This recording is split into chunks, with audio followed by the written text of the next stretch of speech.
plastik. Pertama-tama kami akan memperkenalkan diri terlebih dahulu. Perkenalkan nama saya Andisa Sabila Bakri. Perkenalkan nama saya Perkenalkan nama saya Ramli. Perkenalkan nama saya Rizkiawan. Perkenalkan nama saya Akbar. Selamat menyaksikan buka puasa. Pengertian plastik. Plastik adalah bahan polimer sintesis yang terdiri dari rantai panjang molekul yang umumnya terbuat dari petrokimia. Plastik telah menjadi bagian integral dari kehidupan sehari-hari karena sifatnya yang serbaguna, ringan dan tahan lama. Penggunaannya mencakup berbagai sektor seperti kemasan, konstruksi, elektronik, otomotif, dan banyak lagi. Assalamualaikum warahmatullahi wabarakatuh. Perkenalkan nama saya Rizkiawan. Saya akan menjelaskan materi plastik. Sejarah plastik. Plastik pertama kali ditemukan pada akhir abad ke-19 salah. Satu plastik sintesis pertama yang diproduksi secara komersial adalah bakelit yang ditemukan oleh Leo Baekeland pada tahun 1007. Bakelit membuka jalan membagi jenis plastik yang kita kenal saat ini. Saat Perang Dunia II, produksi plastik meningkatkan pesat karena berbagai plastik aplikasi baru ditemukan termasuk dalam industri militer, medis, dan konsumen. Jenis plastik. 1. Polietilen atau PE. Polietilen adalah jenis plastik yang paling umum dan digunakan dalam berbagai aplikasi seperti kantong belanja, botol, dan mainan. Terdapat dua jenis utama polietilen. Polietilen densitas rendah atau LDPE, polietilen densitas tinggi atau HDPE. 2. Polipropilen atau PP. Polipropilen sering digunakan dalam kemasan makanan, komponen otomotif, dan serat tekstil karena sifatnya yang kuat dan tahan panas. 3. Polivinyl klorida atau PFC. PFC digunakan dalam pipa bahan bangunan dan kabel listrik karena sifatnya yang tahan lama dan tahan terhadap korosi. 4. Polistrena atau PS. Polistrena digunakan dalam kemasan sekali pakai, wadah makanan, dan peralatan laboratorium.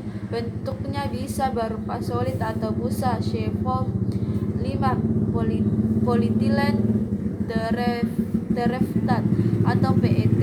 PET sering digunakan dalam botol minuman dan serat tekstil karena sifatnya yang tahan lama dan dapat didaur ulang.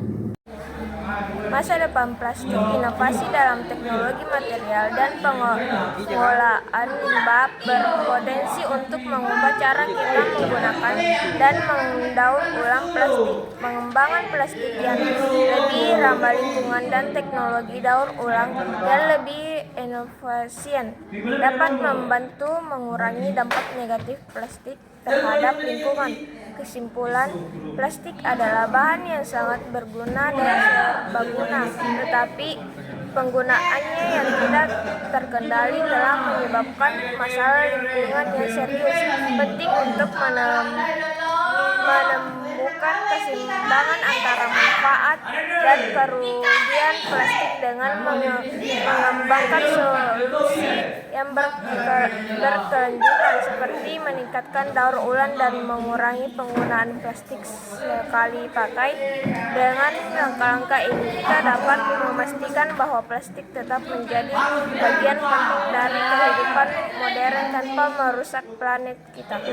Assalamualaikum warahmatullahi wabarakatuh. Perkenalkan nama saya Ramli. Saya akan menjelaskan tentang keuntungan plastik. 1. Serbaguna. Plastik dibentuk menjadi plastik bentuk dan ukuran memungkinkan pengguna dalam berbagai aplikasi. 2. Ringan. Plastik memiliki berat yang relatif dibandingkan dengan bahan lain seperti logam atau kaca yang membuatnya mudah diangkut dan diproduksi. 3. Tahan lama. Plastik memiliki ketahanan baik terhadap korosi kimia dan kondisi cuaca ekstrem, membuatnya ideal untuk penggunaan jangka panjang. Adapun kerugian plastik yaitu polusi lingkungan. Plastik merupakan salah satu penyebab utama polusi lingkungan. Limbah plastik sulit diterurai dan dapat bertahan di lingkungan secara ratusan tahun, menyebabkan kerusakan ekosistem dan kehidupan laut. 2. Ketergantungan pada minyak bumi dan produksi bumi yang merupakan sumber daya alam dan tidak terbarukan dan berkontribusi pada perubahan iklim. 3. Potensi bahaya kesehatan. Beberapa jenis plastik mengandung bahan kimia yang berbahaya yang dapat bocor ke makanan atau minuman, menyebabkan risiko kesehatan bagi manusia.